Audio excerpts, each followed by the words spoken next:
Hey y'all, how you doing? It's a beautiful day to be alive here in Texas, and I'm enjoying some watermelon juice and just having a great day. So I hope you're having a great day too, and that it's beautiful where you are. Today we're going to talk about Dr. Greger, the Daily Dozen, and why I think you should know about them.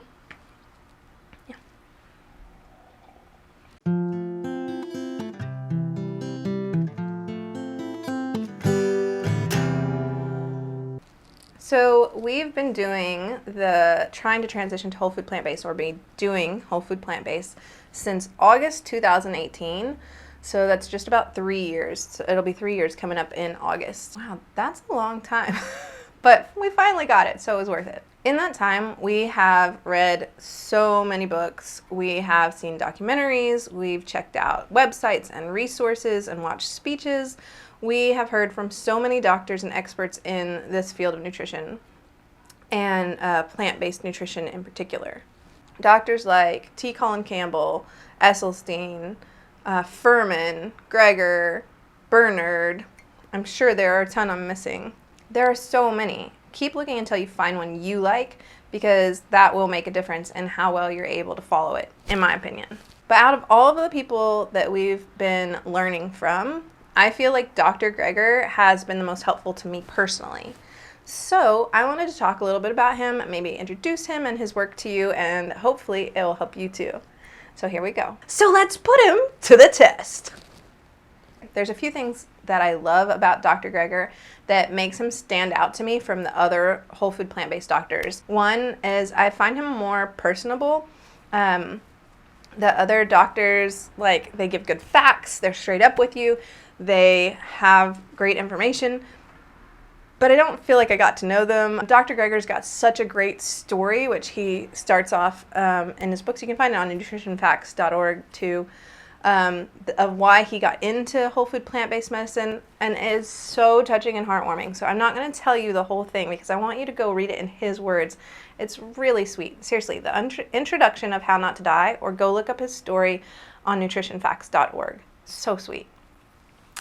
Basically, this lifestyle saved his grandmother's life, and that made him want to help save other grandmothers' lives. Like, why having grandmothers needlessly dying if just better nutrition could help them? So that's where he comes from, and I love that. I mean, immediately fell in love with that.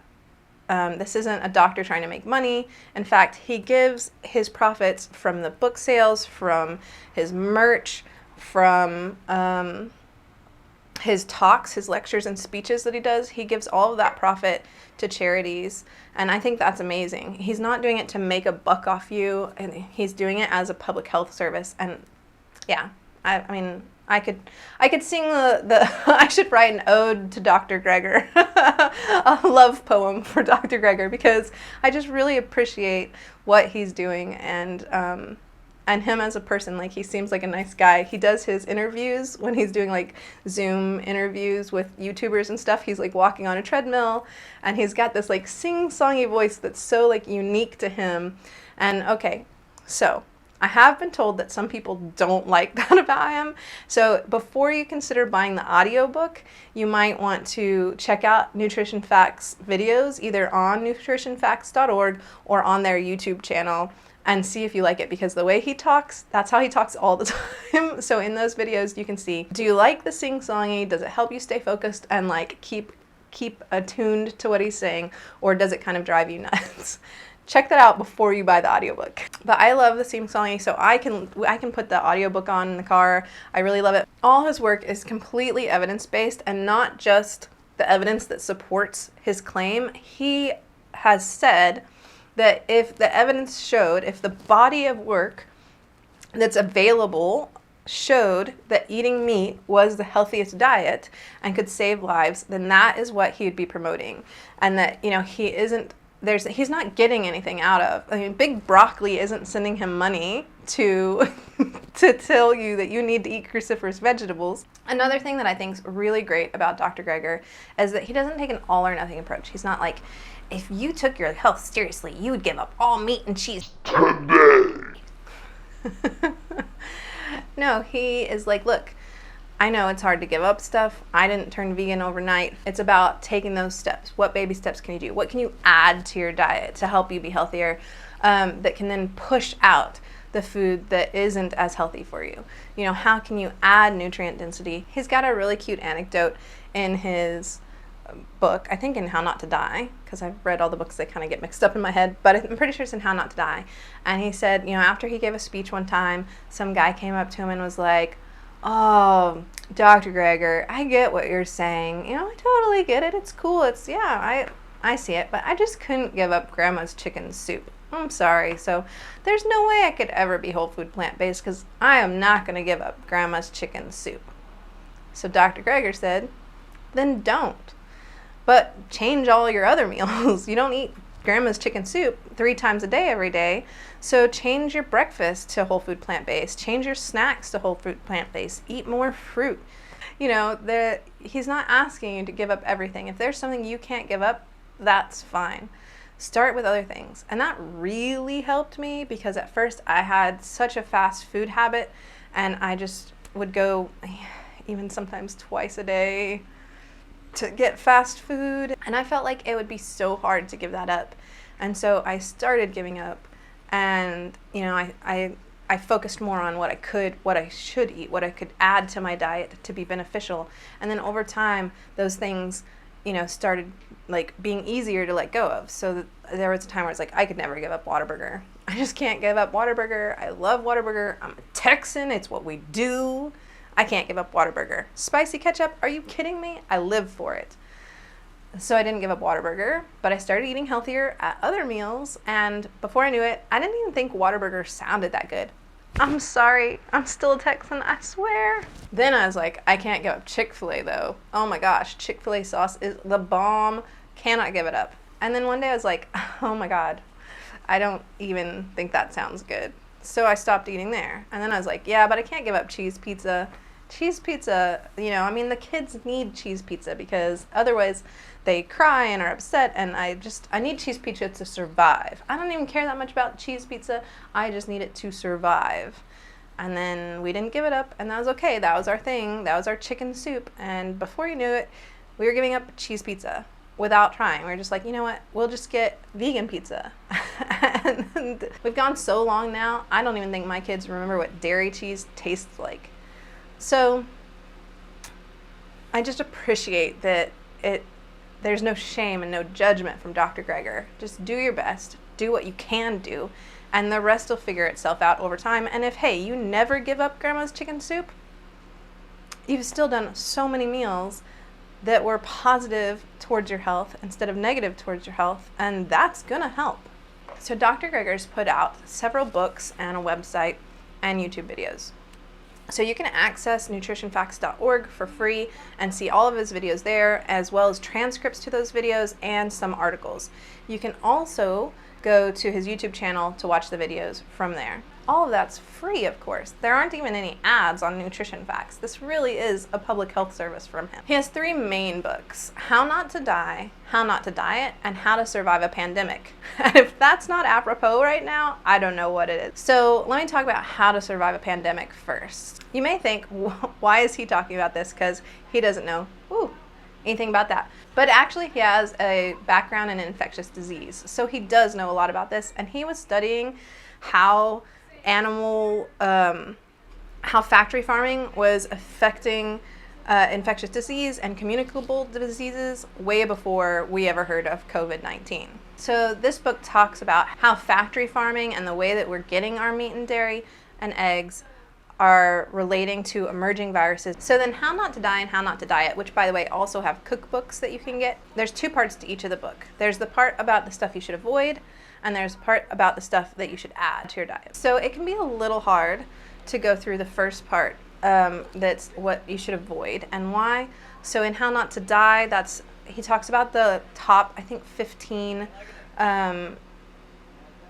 leading causes of death in the US, and how each of those things is actually worsened or caused by eating meat, dairy, eggs, and processed foods. Basically, things that aren't on the whole food plant diet. That can be difficult for people to hear. If you're not fully committed already to the idea of whole food plant-based, you might feel like that's a very negative vibe that you're getting from it, like that you are being judged, which you aren't. Dr. Greger hasn't been a vegan all his life, and neither have I. There's no judgment. Just, we're all learning, right? In How Not to Diet, the first part is about surgeries, weight loss pills, different, like the fad diets that come out. He doesn't go into them necessarily individually, but kind of talks about the dangers of them overall and why they're not actually the best thing for your health. Kind of a yo-yo dieting thing, but looking at them specifically, some studies about each, not each of the diets that are fad diets, but some of the major parts. So if those things are difficult for you to get through, they're very informative and very interesting. For each study, he touches on the methodology and what they concluded and whether that is a conclusion you can get from that methodology, or if there's something else at play, if these studies are repeatable, if they have held true over the years, etc. I really appreciate that Dr. Greger doesn't just say, studies show that people agree with me, but rather actually explains what the studies show and how they show it. And then you can decide whether that makes sense or is total BS. But if you do have a hard time getting through that, or you're not ready to hear that yet, you can still get so much out of the second section, which is the section about what to add to your diet. So this is where he touches on the Daily Dozen, and it is in both of those books. They're not exactly the same, but there's a lot of similarity because he's trying to get the idea across that these are the 12 things that will give you the most benefit. So if you start adding them in, you will experience changes and you will have a healthier life. And then after you've started reading that, you can always go back and start reading the other part and read it as you feel comfortable. Or if you've got a particular thing that you're dealing with, like diabetes or heart disease or high blood pressure, you can go and read that section and not all the rest of them, and just get an idea of how this can help you with your particular situation that you're dealing with. And then read the second section of the Daily Dozen and start making changes in your life that have a positive outcome, and then go back when you feel able to and read through the rest of the book. I definitely recommend reading through both of the books, but I understand if you don't want to do it in order, and that's okay. So, the Daily Dozen, and I'm going to read it because I just want to make sure I get everything right for you.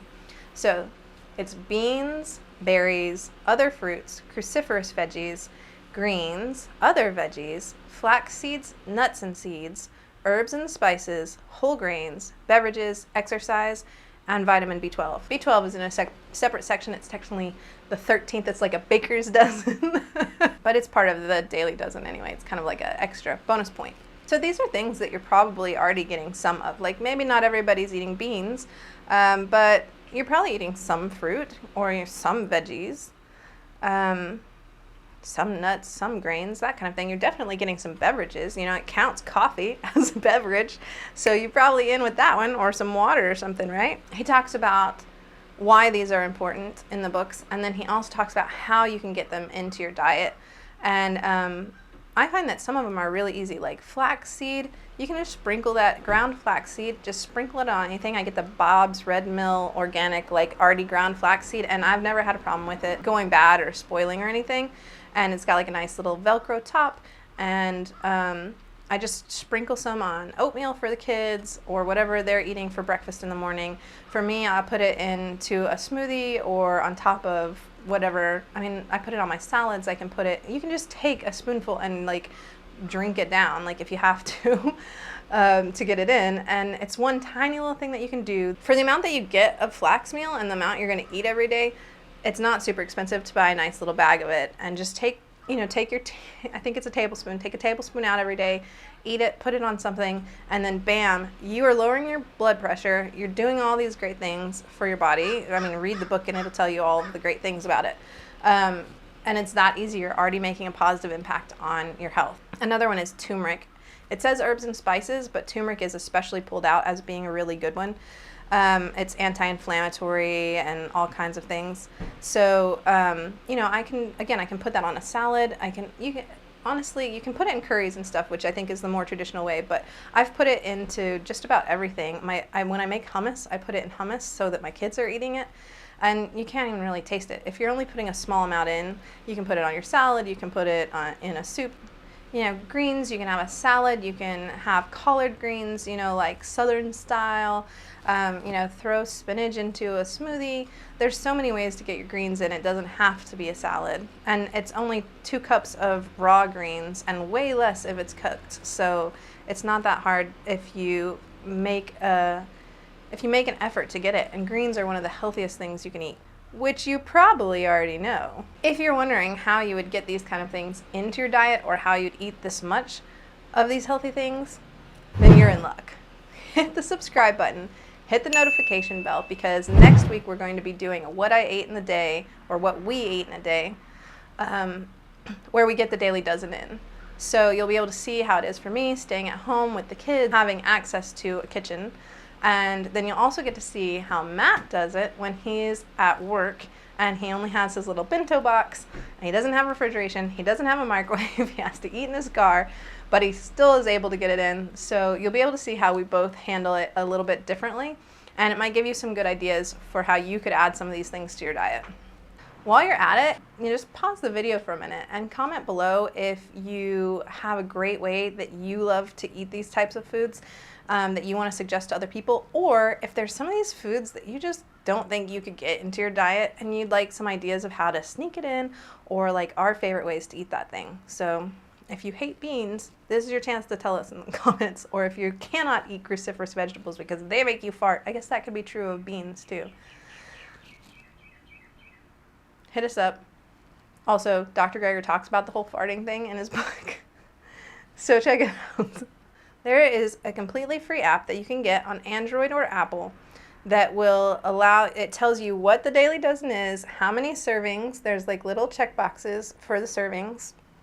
And so if you eat when you're eating breakfast, you can say, oh, I had berries and another fruit, and I had whole grains, and I had a drink, and my B12 for breakfast.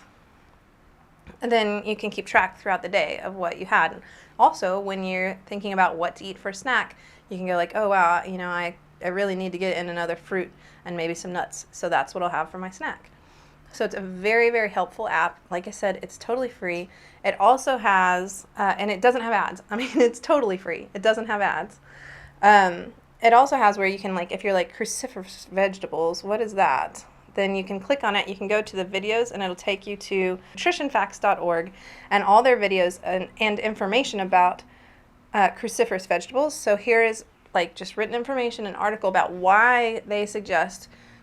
Greger suggests having cruciferous vegetables, what the benefits of cruciferous vegetables are, and then there are videos about them. The benefits of kale and cabbage for cholesterol, second strategy to cooking broccoli, benefits of cabbage leaves on knees for osteoarthritis, benefits of cabbage leaves for relief of engorged breast. That's one I know about personally. After Kari stopped breastfeeding, I did use cabbage leaf on my engorged breasts. So there's something you might not have known. It also tells you what the serving size is for each thing, which is kind of different because like in the cruciferous vegetables, it's a half cup of chopped like cabbage or something, or broccoli, but it's also only a fourth cup if you do broccoli sprouts, right? So it explains that in here. It also has videos about the specific types of cruciferous vegetables or whatever you're looking up. So instead of just the main cruciferous vegetables, you can go in and just see specifically collard greens. Ooh, collard greens are my favorite. What do I get out of having collard greens? And so it shows you all the reasons to eat collard greens. It has videos about collard greens. So if you can start getting these daily dozen into your diet, and you can even make it a game to see, can you get more each day, or can you always get above 20 out of 24? Or whatever, or start out, say like, I'm going to try to get five this week, and then next week I'm going to try to get 6, and next week I'm going to try to get 7 every day, and so forth. So yeah, make it a game, like figure out a fun way to help you get more and more and more of these. So you have all this free info available to you on the app, on nutritionfacts.org, and on the Nutrition Facts YouTube channel. You also have the audiobook and books that you can refer to. You could look them up in the library and see if your library has them too. So what's the harm in giving it a try? You might not be ready to go whole food plant-based, and that's okay. But you could still add these nutrient-dense foods into your diet and see great results in your health. What have you got to lose? So be sure to check us out next week. Like I said, we're going to do that really fun What I Eat in a Day that's all about the Daily Dozen. And until then, thank you so much, and we'll see y'all soon. I don't know why I did so many finger guns. I don't know. Finger guns, ahoy. That was even weirder. Finger guns, ahoy. You know, just things and stuff. You know what I'm talking about. I'm going to have a drink in my drink. You know, it's just people hanging out, being people, you know? ASMR. That's how I feel like it is. I feel like there could be some finger guns with that. Some bad vibes, finger guns. Okay. No, it's fine. I'm fine. No, I've had a lot of sugar this morning. I'm drinking this delicious watermelon juice. It's got me a little sugared up. But that's what's in my cup, in case you're wondering. My cup runneth over. My beautiful nutrition facts. Nutritionfacts.org, and it says plants are the best medicine. Thank you, Mom. This was a birthday gift, and I love it. Yes, that's good. Whew. Good day. Thanks. It's not going though, right? It's not going though, right? Like that meme, you know? From Star Wars or whatever.